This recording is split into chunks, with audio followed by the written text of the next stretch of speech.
So are you looking for a lens that pretty much does everything? Tamron have released a 35-150 a long time ago, and it's widely regarded as a really good lens.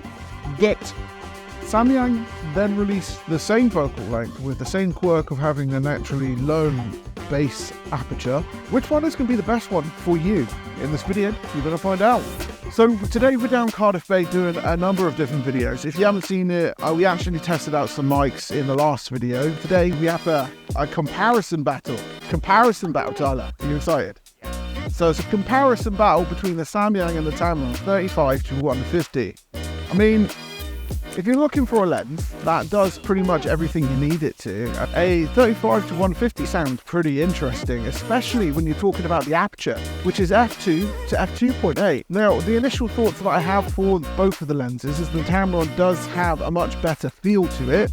I've never been a big fan of the sort of gloss finish to Tamron lenses, zooming in and out with the wheel here.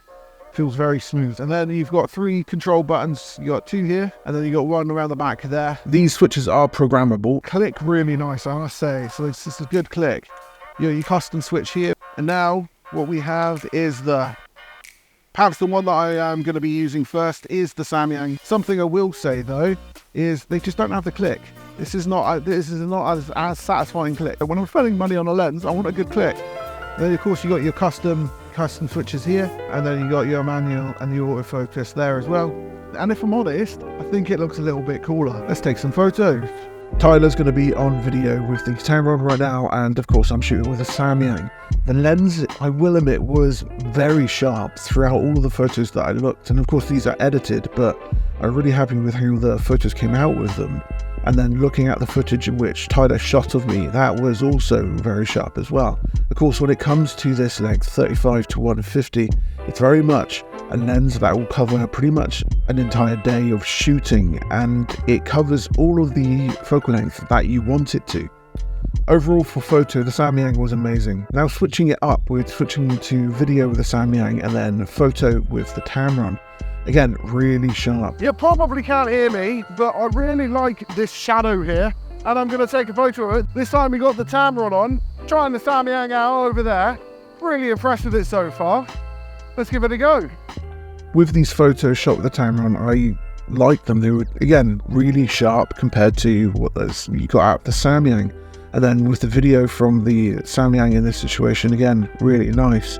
I did find maybe a little bit more character in the Tamron than the Samyang, but the most important question for me anyway is, does it gimbal? And yes, they do very much gimbal. These lenses are perfect for people doing events, looking to do documentary even, because you've got that focal length at that low aperture to really do what you want. And here we go, the Tamron's done now.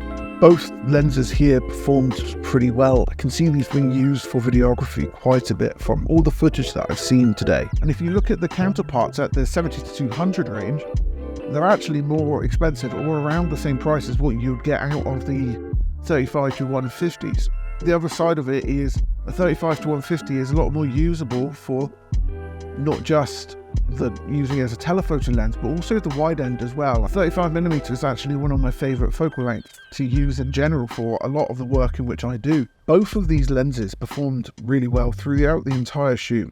There were some autofocus issues from the Samyang, but we tested out the sharpness at 35, 85 and 105, in which there wasn't a massive difference between the two, as you can see in the photos. The only thing that I could say that was the difference between the two is we noticed a little bit more distortion on the Samyang than we did the Tamron. Here we can see there is a little bit of blue coloration on the side. So yes, the Samyang is not as good as the Tamron, but when you consider the price is £500 less, when it comes to the Tamron being £1,799 and the Samyang being £1,299, you're still going to be getting quality either way. My closing remarks would be the Samyang would be the better purchase in terms of bang for buck, but if quality is above all, then the Tamron for this lens. So that was the comparison between the 35-150s, both Samyang and Tamron. What do you think?